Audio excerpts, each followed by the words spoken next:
प्रदेश की 18 नगर परिषद और 28 नगर पालिकाओं के चुनाव होने और परिणाम आने के बाद अब जल्द ही थानेसर नगर परिषद के चुनावों के होने की भी आस जगी है। जनता और भावी पार्षद और चेयरमैन पद के दावेदार भी जल्द चुनाव कराए जाने के हक में हैं। ऐसे में थानेसर नगर परिषद के अलग अलग वार्डों में रह रही जनता की इन चुनावों को लेकर क्या है राय, वार्ड की जनता अपने वार्ड का कैसा पार्षद चाहती है, वार्ड की जनता की क्या क्या समस्याएं हैं और भावी पार्षदों के क्या क्या मुद्दे और दावे हैं, इन तमाम प्रश्नों के उत्तर जानने के लिए खबरनामा हरियाणा की टीम पहुंची थानेसर नगर परिषद के अंतर्गत आने वाले वार्ड नंबर 1 में, जहां वार्ड की जनता ने खुलकर अपनी समस्याएं बताई। वहीं उनके वार्ड का भावी पार्षद कैसा हो, इसके बारे में भी खुलकर अपने मन की बात की। इसी प्रकार वार्ड नंबर 1 से पार्षद पद के लिए चुनाव मैदान में उतर चुके कवि बजाज, राजेश अरोड़ा और गौरव शर्मा ने भी वार्ड से जुड़े विषयों और अपने चुनावी मुद्दों को लेकर खुलकर बातचीत की। देखिए खबरनामा हरियाणा की विशेष रिपोर्ट। हम ये कहना चाहेंगे जी, हमारे यहाँ दुकान के आगे सीवरेज है। सीवरेज में बहुत ज़्यादा परेशानी होती है। जिस टाइम बारिश आती है सारा गंद बाहर निकलता है। सारी हमारी गली की लाइटें खराब हो रही, बिल्कुल कोई सुनाई नहीं कर रहा और इतनी दिक्कत हो रही है बहुत ज़्यादा। इसके पीछे हमने बहुत दूर दूर थोड़ी जा लिया, सीवरेज के पीछे बिल्कुल बेकार कर दिया। इतना गंद निकलता है, बिना ही उसके भी बारिश के बगैर भी निकलने लग गया। सवेरे जैसे पानी का जरूरत है, हमारी कोई नहीं सुनाई देता। एमसी को भी बोल दिया हमने, आगे भी बोल दिया, सीवरेज जहाँ वो करते हैं सीवरेज वाले वो है, हाँ, उन्होंने भी कोई सुनाई नहीं करी। सारी यहाँ बिल्कुल बेकार हो जाए। जिस टाइम बारिश आती है ना, यहाँ आन के देखो खड़े होके, सीवरेज की समस्या बहुत ज्यादा सीवरेज की है। गली की लाइटें नहीं ठीक है हमारी, बहुत ज्यादा गंदगी, घरों में ना खड़ा होना भी मुश्किल हो जाता है बिल्कुल ही। जब मैं यहाँ पानी इतना बोलने वाला कोई भी एक भी बंदा यहाँ ना निकल नहीं सकता। इतनी परेशानी मेरे को है यहाँ से, और कोई हमारी सुनाई नहीं देते। जिस टाइम हमारी बोटे की जरूरत पड़ती है उस टाइम आन के खड़े हो जाते हैं। तो अब आप कैसा पार्षद चाहते हैं? हम तो यही चाहते हैं जो हमारी सुनाई करे या हमारी साथ देवे, जो आपके साथ हमेशा खड़ा, जो हमारे साथ कोई साथ खड़ा हुआ। ऐसा ना हो कि इलेक्शन में ही आवा, इलेक्शन के बाद हमारी कोई सुनाई नहीं होती। ऐसे तो बन के बैठ जाते हैं, सब काम तो कोई करता नहीं किसी का। जब काम की जरूरत होती है किसी को, जब तो सब हाथ खड़े कर लेते हैं, मुंह छुपाने लग जाते हैं, किसी के सामने भी नहीं आते। गरीब लोगों को कौन सुनता है? कोई भी नहीं सुनता। बिल्कुल किसी की कोई वो नहीं है यहाँ पे। बनने के बाद कुछ और होते हैं, बनने से पहले कुछ और होते हैं लोग। तो ऐसा बने ना, जो कोई बनने के पहले भी कुछ वही हो और बनने के बाद भी वही हो। ऐसा प्रसिद्ध बनाने का हमारा क्या फायदा है? जब हमें सुविधा ही नहीं देगा, हमें किसी चीज के बारे में कुछ करेगा ही नहीं, तो हमें क्या जरूरत है उसकी?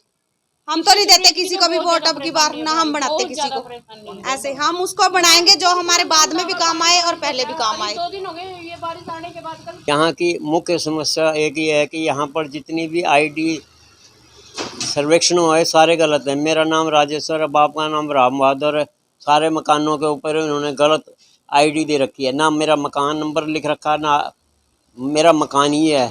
नंबर 2, हमारे यहाँ सीवरेज की बहुत भारी समस्या है और हम कह कर थक गए, लेकिन कोई सुनवाई नहीं होती। हाँ, पानी की भी समस्या रहती है यहाँ पर जी। तो आपके क्या सोच है कि आप यहाँ पे एक ट्यूबवेल चाहते हैं? हम ये चाहते हैं कि यहाँ का ट्यूबवेल लग जाए तो पानी की समस्या बहुत दूर तक हल हो सकती है। बहुत ज्यादा दिक्कत है यहाँ पे पानी, बहुत ज़्यादा। तो अब आप कैसा पार्षद चाहते हैं? जो हमारी समस्याओं को सुन सके, समझ सके और उसका निदान कर सके और समाधान कर सके, ऐसी हम चाहते हैं। गर्मी में तो पानी बिल्कुल नहीं आता, नालियाँ सारी बंद हैं। बाकी आप भी देख रहे हो कि क्या बुरा हाल है। जो आपके एमसी हैं, कभी आता ही नहीं कभी।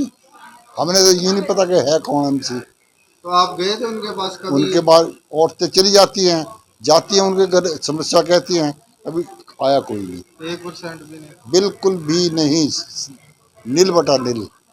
बहुत ज्यादा परेशानियां चल रही है। परेशानियां। तो अब आप पार्षद किसको देखना चाहते हैं? हम सही बता दूं, सही बता दो बिल्कुल। हम जो तो आपको अच्छा काम करके दे, जो आपके लिए। देखो जी, पार्षद कोई आवे, कोई ढंग का आवे, पहचान तो हमारे को सब की है, ठीक है ना। तो बाकी जो सामने आवेगा उसमें से फिर हम चूज करेंगे कौन सा ठीक है कौन सा गलत है। जनता से आप क्या अपील करना चाहेंगे? जो लोग वोट डालने जाएंगे उनसे भी तो आप। हम ये कहते हैं कि जिसको आप वोट डालते हो ये देखो कि ये काम करने लायक है या नहीं है। ये चीज़ रख के बाद में वोट दो। हम यही कहना चाहेंगे कि हमें हर सुविधाएं मिली जाए।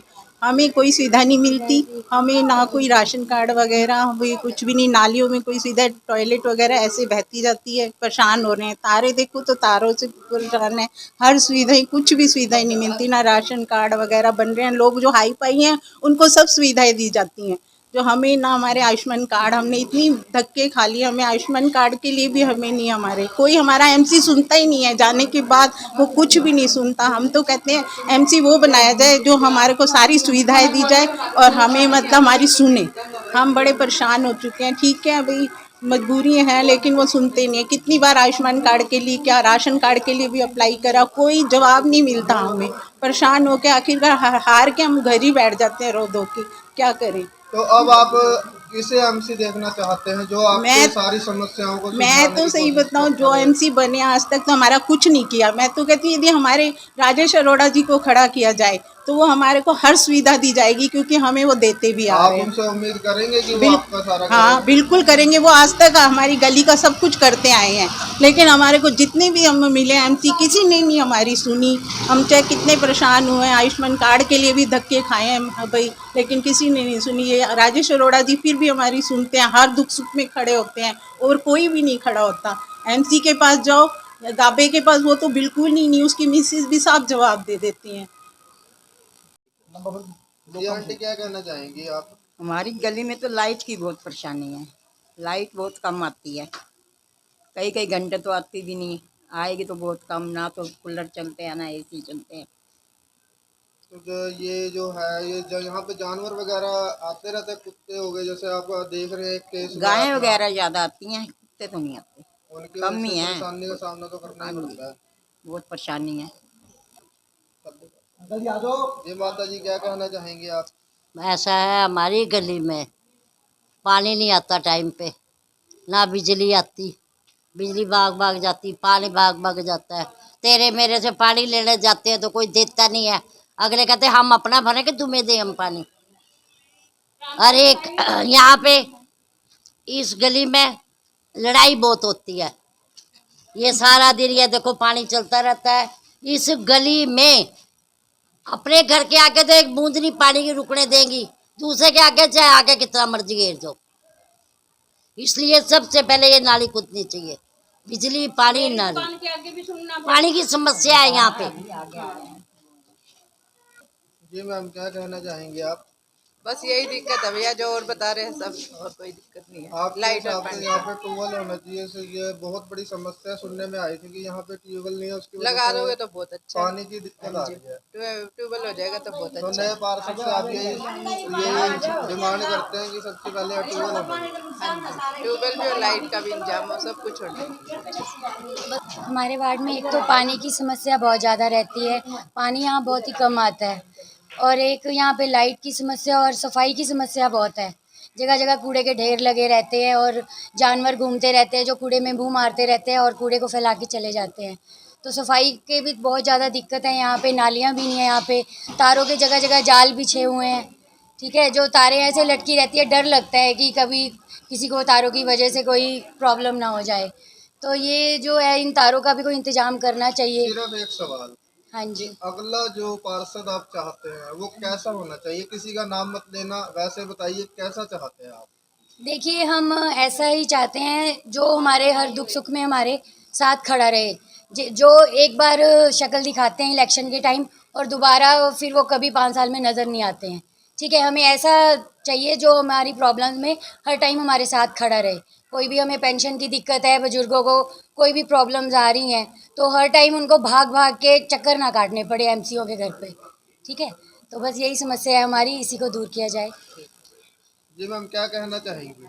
सर, हमारे यहाँ पे एक प्रॉपर्टी आईडी के सर्वे हुए थे। वो सरकार ने तो अपनी तरफ से बहुत अच्छा रूल निकाला था कि हर किसी के नाम पे, एक घर के नाम पे एक प्रॉपर्टी आईडी अलॉट की जाएगी। लेकिन यहाँ पर जो काम हुआ है, प्रॉपर्टी आईडी पे किसी में एड्रेस गलत चढ़ा दिया, तो किसी का नाम गलत चढ़ा दिया, या किसी में लिस्ट ऑफ मेंबर्स ही नहीं है कंप्लीट तरह से, तो वो चीज़ बिल्कुल गलत हुई है।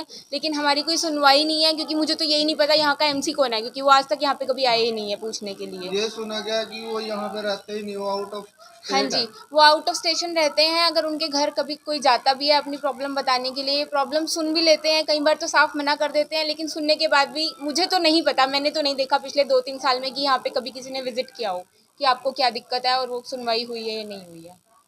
तो आप अगला पार्षद किसे चाहते हैं? अगला पार्षद वही हो जो एटलीस्ट जिस तक हम पहुँच सकें, जिसको हम अपनी प्रॉब्लम सुना सकें, जहाँ पे आप सीधा जाके प्रॉब्लम सुना सकें और उनसे बात कर सकें। और पढ़ा लिखा भी होना चाहिए साथ में, और ये नहीं होना चाहिए कि इलेक्शन लड़ने के बाद हम तो दिल्ली जा रहे हैं, पीछे से प्रॉब्लम्स अपने आप चलती रहेंगी।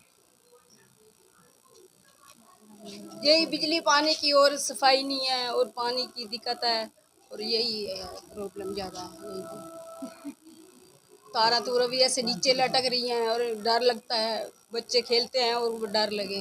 तार ज़्यादा हाँ जी, तारा नीचे है ऊपर के, हाँ जी, वो उसकी समस्या है और नालियाँ भी नहीं है, बंद है। एमसी कैसे चाहते हैं आप? अच्छा चाहिए, जो अच्छा हो, जो सबके लिए भी जो सुख दुख आपके में, साथ हाँ जी, हर हाँ जी, जगह काम, खड़ा हाँ है, जी, काम, हाँ हाथ जी, से हाथ मिलाकर चलता हाँ है। जी, हाँ जी, ये मैं वार्ड नंबर 1 मिस्ता हाउस से बूथ नंबर 36 का पोलिंग एजेंट हूँ 30 साल से। मेरे मकान पे मैंने विधायिका जी की चेयरमैन परिषद उमा सुधा को 2014 में कहा था एक स्ट्रीट लाइट लगा दे, जो कि आज तक नहीं लगी है, नहीं लगी। और मैं अब शांति के लिए मैं चला हूँ, वहाँ पे मेरे प्रॉपर्टी टैक्स की आईडी फाइल नंबर 6313, इसकी एक आईडी गलत किसी और नंबर पर काट दी, एक किसी और पे काट दिया है। और मैं वहाँ मेरे प्लाट का कचरा टैक्स मेरे से 1200 लिया गया है। अब प्लाट का कचरा टैक्स कभी भी हिंदुस्तान में नहीं लगता, इसलिए मैं चाहता हूँ कि इस नाजायज़ काम को रोका जाए। और जो अनाड़ी इन्होंने वहाँ पे बैठा रखे हैं, जो टैक्स की पर्ची काटते हैं, इनको वहाँ से तुरंत हटाया जाए। असेसमेंट की पर्ची कटती है 3 दिन में, मेरी कटी है 2 महीने के अंदर असेसमेंट भी हुई है। ऐसे नाजायज़ काम हो रहे हैं इस शहर में अंदर। सर, जो आपका पार्षद है, मैंने सुना वो यहाँ पे रहता भी नहीं। कौन पार्षद आपका यहाँ रहता भी है? नहीं, पार्षद काम कर देता है, ऐसी बात है, मैं जोड़ नहीं बोलूँगा। पार्षद ने उसी टाइम नई दिन मैं काम किया था एक, उस टीम बीसी ने रोटी खाते रोटी छोड़ के मेरा काम किया है। मैं एक गलत जो शेप ने दूंगा सही दूंगा। और आपका पार्षद काम सही करता है, कोई दिक्कत नहीं है? मैं कभी गया ही नहीं, एक बार गया, दोबारा कभी गया ही नहीं। उसके बाद तक कभी 10 साल हो गए, 14 साल कभी भी किसी पार्षद के काम वास्ते गया ही नहीं मैं। हमारा एमसी ये कोई कार नहीं बनाता जी, कार बना दिए थे, आज तो हमारे पीले कार नहीं बनेगी। करके गरीब बंदे हम मजदूरी करते हैं, कभी माला कार नहीं बनाए हुए, सब्जी रेडी बनाते हैं हम तो जी। कभी हमारे कार नहीं बनाए, माला पीले बनाने गए थे तब भी नहीं बनाए हमारे जी। तो आप कभी गए हैं वैसे अपने एमसी का समस्या? एक बार गए थे पहले शुरू में, दोबारा मुड़ कर गए, सुनी नहीं हमने, दोबारा गए नहीं मुड़ के जी। और अब आप कैसा एमसी चाहते हैं? हम बढ़िया हमारा एमसी आए जो हमारी सारे समस्या का समाधान करे, हम तो चाहते हैं जी बस। मैंने सुधा जी के इलेक्शन में 30 सितंबर 2014 को 70,000 रुपये उनकी पार्टी में लगाया था। मैं जब भी कोई काम जाता हूँ ना तो मेरा काम करते हैं सुधा जी, ना मेरे से बात करते हैं मुझसे। 70,000 रुपये लगाया 30 सितंबर 2014 को, उनको यहाँ बुलाया था जब मैंने लगाया था। 70,000 रुपये खर्च किए थे मैंने। हमारे एमसी तो नज़र ही नहीं आते जी, 5 साल हो गए, हमें तो कभी दिखे नहीं। और जो भी सर्वे हो है वार्ड का, चाहे वो बीपीएल कार्ड का हो, चाहे सब गलत है। सब अपने अपने जो बंदे हैं उनको दे है, और किसी की कोई समस्या का कोई समाधान नहीं, ना उनके घर कोई जाके राजी। तो क्या वो आपको मिलते नहीं, क्या होता है? ना जी ना, बिल्कुल मिलते क्या जो दिखते ही नहीं, यहाँ रहते ही दिल्ली हैं। दिल्ली रहते? हाँ जी, हाँ जी। कोई भी काम वार्ड का नहीं हुआ आज तक, एक भी लाइट नहीं लगी हमारे तो 5 साल में। पूरे वार्ड के मैं गारंटी देता हूँ एक भी लाइट लगी हो। प्रेस में ये बाड़ियों में है, धर्मपाल जी हम सारे एक्सपायर हो गए, उनकी मकान की और रसोई की छत गिर पड़ी, उनकी ग्रांट के फार्म भी मैंने 20 बार कह लिया, आज तक उसके बेचारे विधवा है, वो ग्रांट के फार्म नहीं भरे जाते। ये जो मकान पीछे रहती है अपने रहती है, ये जो मकान का 2.5 लाख रुपए सरकार दे रही है, ये भी नजायज लोगों को ही मिल रहा है, जिसको चाहिए उसको नहीं मिल रहा है। हम पूरे वार्ड का मैं कह सकता हूँ भाई, किसी को अच्छे बंदे को मिला ही नहीं जिसको जरूरत थी। बड़ी इसकी धर्मपाल की तरह देखो आप। हाँ जी सर, क्या कहना चाहिए? नमस्कार जी, मैं अशोक वासुदेव। आप पूछिए, क्या पूछना है आपने? सर, मैं ये पूछना चाहता हूँ, वार्ड नंबर 1 में आज सर्वे कर रहे हैं। हाँ जी। जो आपका एमसी है, हाँ जी, जो विकास कार्य है उसको लेकर ऐसा है, इस वार्ड में पिछले पूरे प्लान में अभी तक वार्ड नंबर 1 में कोई भी कार्य नहीं हुआ। और जो कोई किसी का कार्य होता है वो अपने दम पे तो कोई करवा लिया, लेकिन एमसी का कोई रोल नहीं। एमसी नाम की चीज़ बनी ज़रूर है लेकिन है नहीं अपने इस वार्ड में। सर एक चीज़ और ये मैं पूछना चाहता हूँ, आपका एमसी आउट ऑफ स्टेट रहता है? आउट ऑफ स्टेट तो रहते हैं लेकिन यहाँ भी जो रिप्रेजेंटेटिव छोड़ा हुआ है वो भी कोई काम किसी को मिलने का या कोई काम करने का आज तक कोई भी अगर गया है मेरे हिसाब में तो किसी का कोई काम नहीं हुआ, मतलब किसी तरीके का कोई वो नहीं। अब आप कैसा एमसी चाहते हैं? पब्लिक में रहे, काम करे, जिसको नॉलेज हो काम करवाने की, कम से कम ऐसा तो हो भी जाने के बाद जब नॉलेज भी हो काम भी करवा सके, पढ़ा लिखा होना चाहिए, सक्षम होना चाहिए। ये भाई आप युवा हो तो उस नज़रिए से आप कैसा एमसी चाहते हो? देखो, मैं युवा होने के साथ साथ राजनीतिक विज्ञान का छात्र भी हूँ। एक एमसी का काम होता है कि सबसे पहले तो जवाबदेह रहे जनता के प्रति, दूसरा जितनी भी सरकारी योजनाएं हैं उनका प्रचार करे, जनता को बताए कि ये सरकारी योजनाएं आई हैं, आप जाएं सीएससी में जाएं, वहाँ पर अपना काम करवाएं। कोई भी जो हमारे एमसी है ना तो वो अकाउंटेबल है ना वो अप्रोचेबल है, और वो बिल्कुल भी कोई भी जानकारी नहीं देते यहाँ के लोगों को कि किस प्रकार आपकी योजनाएं हो। एक बार भी वो यहाँ पर नहीं आए। अगर हम वहाँ जाते हैं, मैं अपनी दादी के साथ गया था काम करवाने के लिए, मेरी दादी ने उनसे कहा था, वो तो वहाँ मिले ही नहीं। वो लेडी हैं, ना तो वो थी ना उसके हस्बैंड थे, एक लड़का उन्होंने बिठाया हुआ है और वो भी मतलब लारे लगाते हैं बिल्कुल भी। सबसे बड़ी बात एक फैमिली आईडी और एक प्रॉपर्टी आईडी, इनको लेकर सवाल है, क्या ये बहुत ज़्यादा गलत हुए हैं और अपडेट नहीं हो रहे हैं? इसके बारे में क्या राय देना चाहिए? एक तो लोगों के में अवेयरनेस कम है। अगर अवेयरनेस ज़्यादा हो, जानकारी हो लोगों के पास कि फैमिली आईडी पहचान पत्र का क्या लाभ है, क्या फ़ायदे हैं, तो लोग करवाएं। लेकिन जब अवेयरनेस ही नहीं है लोगों के पास तो कैसे होगा काम?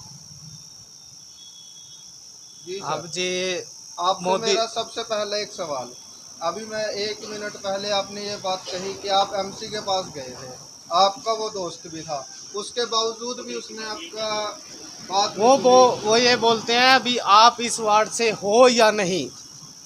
40 साल हो गए उनके साथ रहते हुए, वो ये खुद ये वर्डिंग बोलते हैं अभी हाँ आप यहाँ इस वार्ड में रहते हो या नहीं रहते हो।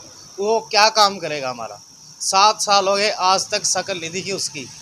दिल्ली बैठा अपना बिजनेस कर रहा है, यहाँ जनता पागल हो रही है। कभी कमेटी के चक्कर काटे, कभी किसी दफ्तर के चक्कर काटे। अब जो ये 2.5 लाख रुपए दिए थे जिनकी छत कच्ची है, मैं बताना चाहूँगा ये यहाँ पे चक्की वाले हैं, अच्छी कोठियाँ डली हुई हैं, अच्छे मतलब कि अच्छी बड़ी बड़ी दुकानें हैं, अच्छी ज़मीन है इनके पास 10-12 किले, इन्होंने 5-5 लाख रुपए ले रखे हैं। गरीब आदमी से कहाँ गए? इनको कैसे मिल गया? सिर्फ मिली भगत है, सबकी मिली भगत है। गरीब आदमी की वो छत गिरी है, और जिनके अच्छी कोठियाँ हैं, अच्छे बिजनेस हैं, अच्छी दुकानें हैं और अच्छी ज़मीन है, जिन पे 10-12 किले ज़मीन है, वो इस योजना का लाभ उठा रहे हैं। उनको किसने दी इस योजना को? कैसे मिले उनको ये 2.5 लाख रुपए? बताइए, कोई बता सकता है? एमसी क्या बताएगा? वो 7 सालों से है ही नहीं यहाँ पे। तो अब आपसे एक ही सवाल, आप एमसी कैसा चाहते हैं? जो काम करे, एमसी वही चाहिए जो हमें काम करे, जो हमें हमारी समस्या सुने, हम जनता की समस्या सुने। भी क्या है होना चाहिए जिससे नॉलेज हो चीज़ की। पढ़ा लिखा एमसी ही वार्ड का कुछ सुधार कर सकता है, अनपढ़ व्यक्ति नहीं कर सकता। आज तक 1 रुपए का काम नहीं हुआ। आज टेक्नोलॉजी का ज़माना है, टेक्नोलॉजी पढ़ा लिखा बंदा ही जानता है। ये नहीं है कि कोई भी एमसी बन जाए उसको नहीं मालूम है कुछ। 7 सालों में 1 रुपए का काम नहीं आया। जो यहाँ पे फंड आए हैं वो गए कहाँ? मैं पूछना चाहता हूँ एमएलए जी से भी, सबसे पूछना चाहता हूँ, 7 सालों में इस मोहल्ले में, इस वार्ड में क्या खर्च हुआ है? कुछ भी नहीं। एक बल्लभ छोड़ो, कोई सफाई वाला नहीं है, लेना नहीं देना नहीं, कोई डंपर नहीं चल रहे हैं। डंपर वाले आते हैं 50 रुपये मिलना, किस लिए दें हम 50 रुपये मिलना? जी सर, क्या वो 50 रुपए की आपको रिसीविंग देते हैं? मैंने कुछ नहीं मिली, कुछ नहीं मिला, कुछ नहीं मिला आज तक। 1-2 बार मिली है, उसके बाद वो भी नहीं आया। अब तो वो डंपर भी बंद हो चुके हैं, लेके भी नहीं आ रहे जी। डंपर भी बंद हो चुके हैं, डंपर भी। जब यहाँ का एमसी नहीं है तो डंपर कहाँ से आएंगे? जब यहाँ का एमसी है ही नहीं तो डंपर कहाँ से आएंगे? सबसे पहले मैं खबरनामा हरियाणा चैनल के दर्शकों का और अपने वार्ड नंबर 1 के सभी मतदाताओं का और स्थानीय निवासियों का आपके चैनल के माध्यम से धन्यवाद करना चाहता हूं कि आप लोगों ने मुझे यहां अपने चैनल पर बुलाया। दूसरी रही बात चुनाव की, तो लगभग सितंबर के अंदर संभव है कि थानेसर नगर परिषद के चुनाव हो जाएंगे और वार्ड नंबर 1 जहां से मैं चुनाव लड़ना चाहता हूं उस वार्ड की समस्याएं तो देखो समाज में चलती रहती हैं, ठीक है ना, लेकिन कुछ ऐसी समस्याएं हैं जिनका समाधान नहीं हो पाया और हमारे वार्ड नंबर 1 के निवासी काफ़ी समय से उन समस्याओं से उलझ रहे हैं। अगर मुझे नगर पार्षद के चुनावों में वार्ड नंबर 1 के मतदाता ये मौका देते हैं तो मैं उनको पूरा आश्वासन उम्मीद दिलाता हूं कि मैं उनकी उम्मीदों पर खरा उतरूंगा। सर 6 साल हो गए, बहुत से ऐसे विकास कार्य होंगे जो बिल्कुल ठप पड़े हैं, जो रुके हुए थे, तो उसके बारे में आप क्या कहना चाहेंगे? मेरे वार्ड के लोगों की सबसे बड़ी समस्या ये है कि उनको नगर पार्षद के दर्शन बड़े दुर्लभ होते हैं, क्योंकि नगर पार्षद जो वर्तमान समय में है वो यहाँ के स्थानीय निवासी नहीं है, उनका बिजनेस आउट ऑफ स्टेट है, इसलिए उनका आम जनता से मिलना थोड़ा दूर होता है, जिस वजह से वार्ड नंबर 1 के लोगों को काफ़ी समस्याओं का सामना करना पड़ता है। मेरे पास अपने वार्ड के काफ़ी लोग समय समय पर अपनी समस्याओं को लेकर आते रहते हैं और जितनी मेरी कोशिश होती है, जितना मेरा प्रयत्न होता है, मैं उनकी समस्याओं का समाधान करता हूं। सर मुद्दे क्या रहेंगे? आप जो चुनाव लड़ रहे हैं क्या किस मुद्दों पे लड़ेंगे? जनता आपसे क्या चाहती है?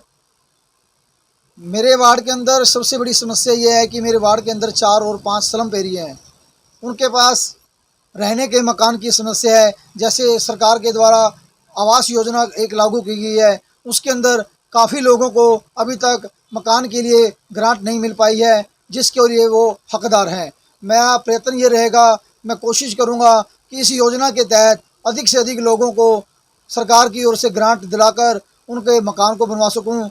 और कुछ पिछले समय से वार्ड के लोगों की पेंशन की समस्या आ रही है, कुछ लोगों की पेंशन किन्हीं तकनीकी कारणों से कट गई है और मेरा प्रयत्न ये रहेगा, पहले भी मैं प्रयत्नशील रहा हूँ, वार्ड के अधिक से अधिक लोगों की मैंने पेंशन बनवाई है, वार्ड के अधिक से अधिक लोगों के नगर परिषद से संबंधित कार्य किए हैं, लेकिन अब मेरा प्रयत्न ये रहेगा कि उनकी समस्याओं को हल करूँ। और वर्तमान समय में जो सबसे बड़ी समस्या एक वार्ड के लोगों के साथ चल रही है, हाल ही में नगर परिषद के द्वारा जो ये प्रॉपर्टी असेसमेंट का कार्य किया गया है, उसके अंदर लोगों की प्रॉपर्टी से संबंधित काफ़ी समस्याएं हैं। कईयों के नाम गलत चढ़े हैं, कईयों का एरिया गलत चढ़ा है, कई व्यक्तियों का तो रिकॉर्ड में नाम ही नहीं है, उन लोगों को काफ़ी परेशानी का सामना करना पड़ रहा है। मैं प्रयत्नशील रहूँगा कि अपने वार्ड के लोगों की उम्मीदों पर हर प्रकार की समस्याओं को लेकर खरा उतरूँ। जनता से क्या अपील करना चाहेंगे? मैं अपने वार्ड वासियों से एक ही अपील करना चाहूँगा कि आपका वोट बहुत कीमती है, अपने वोट के सही उम्मीदवार को अपना वोट दें, जो आपकी उम्मीदों पर खरा उतरे, जो आपको आसानी से मिल सके और जो हर समय आपके मध्य में उपलब्ध रहता हो और पढ़ा लिखा हो और शिक्षित होने के साथ एक्टिव भी हो। बाकी वार्ड के लोगों का निर्णय होगा जिसे वो मौका देंगे। पिछले लगभग 15 वर्षों से मेरे वार्ड के लोगों को इसी समस्या का सामना करना पड़ रहा है कि जो भी मेरे वार्ड का नगर पार्षद मिलता है वो कुछ समय के बाद लोगों के मध्य में उपस्थित नहीं हो पाता, जिससे मेरे वार्ड के लोगों को काफ़ी लंबे समय से ये समस्या का सामना करना पड़ रहा है। मैं वार्ड के वासियों से भी अपील करूंगा कि आपका वोट बहुत कीमती है, आप जिस भी उम्मीदवार को अपना वोट देते हो वो आपके वोट की पावर का 5 साल तक यूज़ करता है, उसका उपयोग करता है। आप अपने वोट की कीमत को पहचानें, सही व्यक्ति, पढ़े लिखे, शिक्षित और एक्टिव व्यक्ति को वोट दें जो आपकी उम्मीदों पर खरा उतरे। 6 साल हो गए चुनाव हुए और बहुत जल्द कहवा, लाडवा, शाहबाद के चुनाव हो चुके हैं। बहुत जल्द थानेसर का नंबर है और आप पार्षद के लिए अपना चयनित कर रहे हैं, तो इसके बारे में क्या कहना चाहेंगे सर? देखिए बहुत टाइम से 6 साल से चुनाव नहीं हुए यहाँ पे, लगभग 1 साल लेट हो गए चुनाव, आपको जैसा सभी को मालूम है। और अब चुनाव की गतिविधियाँ चल रही हैं। मौजूदा विधायक जी ने यहाँ पे अभी एक वो दिया है कि जल्द चुनाव हो सकते हैं, तो उसके वोट अभी सिस्टम आएगा कि वोट बनानी है, किसी की वोट कटनी है, ये सारा सिस्टम चलता रहेगा धीरे धीरे। हम लोग अपने काम में लगे हुए हैं जैसे भी। सर अगर आप मान लो इलेक्शन में खड़े हो रहे हैं, तो आपका मुद्दा क्या रहने वाला है? किस मुद्दे पर चुनाव लड़ेंगे आप? देखिए, मैं आपको बता दूं, चुनाव के मुद्दे दिन प्रतिदिन चेंज होते रहते हैं। देखो, मुख्य मुद्दा क्या होता है? वार्ड का सफाई व्यवस्था बनाना, सड़क आपकी ठीक बनी हुई है कि नहीं, लाइट की सुविधा आपके पास प्रॉपर है कि नहीं है, कर्मचारी आपके सफाई के किस टाइम आ रहे हैं, साफ सुविधा हो रही है कि नहीं हो रही है। क्योंकि सुबह सुबह जब इंसान कोई ऑफिस जा रहा है, कोई अपने काम पे जा रहा है और गंदगी दिखे, आधा तो उसका मोटिवेट रहता आदमी, नेगेटिविटी चली जाती है माइंड में उसके। तो सर एक सवाल और, यहाँ पे खान हेयर ड्रेसर है, हाँ जी, उसके साथ एक करियाने की और सब्जी की दुकान है, बिल्कुल। तो उसके सामने एक गटर है सर, तो उसने हमें शिकायत दी है, तो उसके बारे में आप क्या कहना चाहेंगे? गटर बिल्कुल, देखो मौजूदा विधायक, देखो मैं आपको बताना चाहूँ, हम जितने भी यहाँ पे चुनाव लड़ते हैं पॉजिटिव तरीके से लड़ते हैं, कोई मन मुटाव नहीं किसी के प्रति रहता है। मामला तो ये वैसे काम करने का ये मुद्दा मौजूदा नगर पार्षद का बनता है, लेकिन जब भी कभी कोई ऐसी किसी चीज़ के लिए फ़ोन आया, प्रॉपर आप किसी मरीज से पूछ लेना, कभी कभी कोई लाइट की सुविधा के लिए, किसी की सड़क में कोई रोड कट के लिए, किसी भी चीज़ के लिए फ़ोन आता है, तो उसको जल्द जो हमसे बन पड़ता है हम वो काम करते हैं। सर सबसे बड़ी बात, आपका एमसी यहाँ पे है ही नहीं, तो उसके बारे में क्या कहना चाहेंगे सर? देखिए, ये बहुत बड़ा मुद्दा बना हुआ आज की डेट में, जहाँ भी जाता हूँ यही चीज़ सुनने को मिली। मैं एक बात बताना चाहूँगा, जब मैं चुनाव लड़ूंगा, पहले ही पार्षद रह चुका, जब मैं चुनाव लड़ूंगा तो मैं सबसे पहले आरटी मांग रहा हूँ कि मेरे से पहले किस पार्षद ने क्या काम किए, मैंने क्या काम किया और इन 6 सालों में क्या काम हुए, उससे वो सबके जनता के सामने उसको पेश करूँ कि मैंने अपने टाइम में कितने काम किए, इन्होंने कितने काम किए, मेरे से पहले जितने ही पार्षद रहे हैं, और उसके बाद मेरे बाद ये जो भी अभी, तो एक आरटी मांगने से समक्ष सबके रूप में पूरे वार्ड के समक्ष एक चीज़ रखूँ कि ये इनके टाइम में काम हो और ये मेरे टाइम में काम हुए। देखो, नगर पार्षद बनना ये और बनाना ये लोगों के हाथ में होता है, ठीक है। उसके बाद काम किस तरीके से करते, नीयत साफ होगी तो उस तरीके से काम होंगे लोगों के। और रही बात, आपने बड़े पार्षद साहब बाहर रहते हैं, उनके बारे में कोई टिप्पणी इसलिए नहीं करूंगा, बड़े भाई भी हैं और पीछे बीमार है, मैं उनके मिलके भी आया। लोगों की समस्याओं के हिसाब से तो आपको बोलना ही पड़ेगा, क्योंकि आप कैंडिडेट का चुनाव लड़ेंगे तो बताना पड़ेगा। जब मैं चुनाव में जाऊंगा तो मैं उनकी कमियाँ जरूर गिनवाऊंगा लोगों को कि क्या क्या कमी रही है। और मैं बता, जब ये पार्षद बने सबसे, इन्होंने एक तसला भी सीमेंट रेते का पूरे वार्ड में कहीं पे भी नहीं लगाया। मैं और जो भी मेरा साथी कोई चुनाव लड़ेगा उनसे जाके बात करना जरूर कि क्या क्या काम हुआ है। लास्ट सवाल, जनता से क्या अपील करना चाहेंगे? मैं जनता से केवल एक अपील करूंगा कि आप उस कैंडिडेट को चुनना जो आपके काम आ सके, आपके बीच में रह सके, आपके साथ रह सके। आप धोखा मत खाना, बार बार धोखा खा जाते कि कोई भी जो चुनाव लड़के जीत जाते उसके बाद आपके काम ना करे। जो आपके काम आए केवल आप उसको चुनो, बेहतर लगेगा। हमारी तैयारियां पूरी हैं, मैं वार्ड 1 से चुनाव लड़ने की तैयारी में हूँ और हमारे वार्ड की जो समस्या है मैं उसे पूरा करने में तत्पर रहूँगा। अंकल जी थे जो हमारे श्री राम बजाज जी, जो चौधरी के नाम से मशहूर थे, उन्होंने बहुत कार्य किए हैं, तो उसके बारे में क्या राय देना चाहेंगे? बस हम उनके नक्शे कदम पर चलना चाहते हैं। जैसे उन्होंने 20 साल लगातार वार्ड की सेवा की, तो मैं चाहता हूं कि हम उनके नक्शे कदम पर चलकर मैं वार्ड की सारी समस्याओं को सुनूं और पूरा करने में सफल रहूं। और मैं 24 घंटे वार्ड के लिए सेवा करने के लिए तैयार हूँ।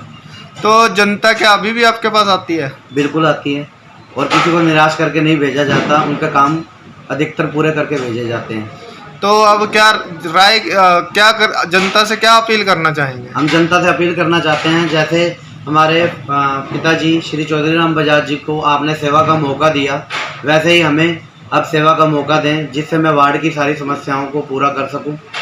और वार्ड वासियों से यही अपील है कि इस बार हमें सेवा का मौका दिया जाए।